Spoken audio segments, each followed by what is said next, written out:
Good morning, everyone. My name is Julie Lankford, and I'd like to start by going back to the year 2000 when I was a senior in high school here in Texas.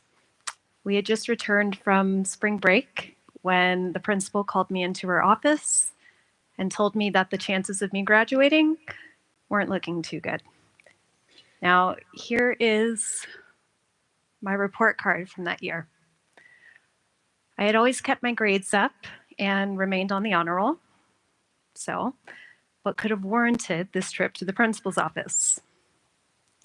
Now, if we scroll over just a tad to my absences, you can see the first 9 weeks, the second 9 weeks, the third 9 weeks, and the fourth 9 weeks. Yeah, I got my act together real quick after that chat with the principal. See, I absolutely hated school growing up. I skipped a lot of classes and got in a lot of trouble and nearly didn't graduate. But the thing is, I love to learn. I just hated school. And I hated it because the system that I was a part of, and I know that I'm not alone in this, but the system I was a part of was grounded in these standardized methods of instruction. This I say, you do, one-size-fits-all approach. We're all students. We're expected to learn the same thing in the same way and at the same time. Read this textbook chapter and answer the questions at the end. Memorize these facts, these equations, and now here's your multiple choice test. Success was quantifiable, and I was successful because I was able to memorize that information just long enough to take the test. And with about a 70% attendance rate, I graduated with honors under those standards. Now, the following year, I moved to Australia and I went to university, and it didn't take long to realize just how inadequate those standards were.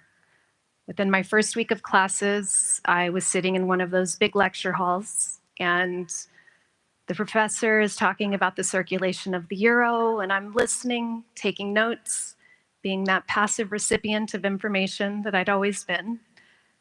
When he turns to me and he says, "And you, how about you? What are your thoughts?" And I just froze. He wasn't asking me to regurgitate information. That I could have done. He was asking for my perspective, my opinion, and I didn't know how to respond. And so I just looked down. I could feel my face turning beet red. And while I didn't know it at the time, that moment right there marked the origin of my story, my why, my reason for becoming an educator. And see, I had not been prepared to navigate life outside of the classroom. Those foundational life skills like creative and critical thinking, or the ability to formulate opinions and have independent thoughts, those weren't part of my school experience. I had never explicitly been taught these skills. And now Simon Sinek, in his brilliant book, Start With Why, he talks about how the most successful leaders and organizations, they are so because they operate and communicate in a way that inspires and unites. They start with why. They lead with their purpose. And it's this strong sense of purpose that gets them out of bed every morning, not what they do or even how they do it, but why they do it. And so I started to think about this in terms of education. Of course, as educators, we know what we do. We educate beautiful minds, we plan lessons, we collaborate with colleagues, we engage with parents. We are life coaches, we are curriculum designers, and just the most masterful of multitaskers. This is our what. These are the jobs we perform, the services we provide. And the way we do all of this is our how. Our instructional methods, our teaching approaches, are how we do our what. Our why, though. How many of us can very clearly articulate or even remember why it is we do what we do? And I don't mean to make money or to pay bills. I mean why we became educators in the first place. Because it is so easy to get caught up in the grind of planning and teaching and the many responsibilities that we have, that our reason for becoming educators gets lost. But if the most successful organizations and leaders are the ones that are guided by their why, the ones that inspire trust and loyalty, then how can we bring this concept to education? How can we make this come alive in our schools? See, I've been teaching for just over 20 years. I've been living and teaching overseas.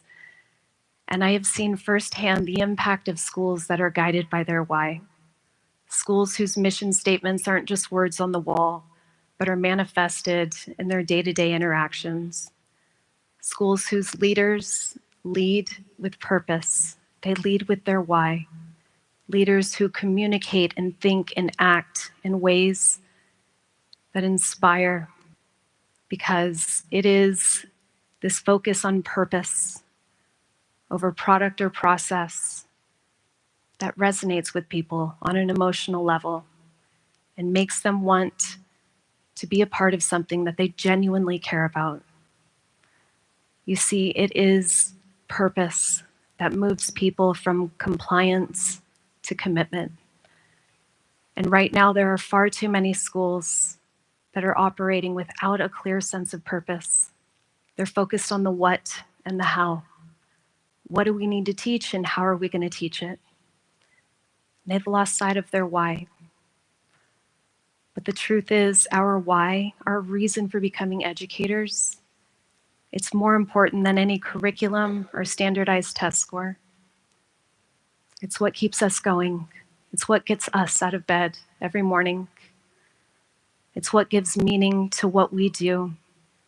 It reminds us that we are here to shape lives, to inspire curiosity, and to foster a love of learning in our students. You see, we all have a gift. We were drawn to education for a reason.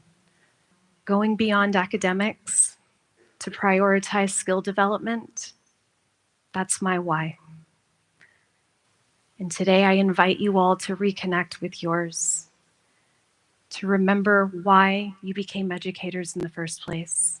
Because when we anchor ourselves and our students in purpose, when we remember our why, our work in education becomes more than a job. It becomes a vocation, a true, meaningful pursuit where every lesson has purpose and every interaction is an opportunity to inspire. Thank you.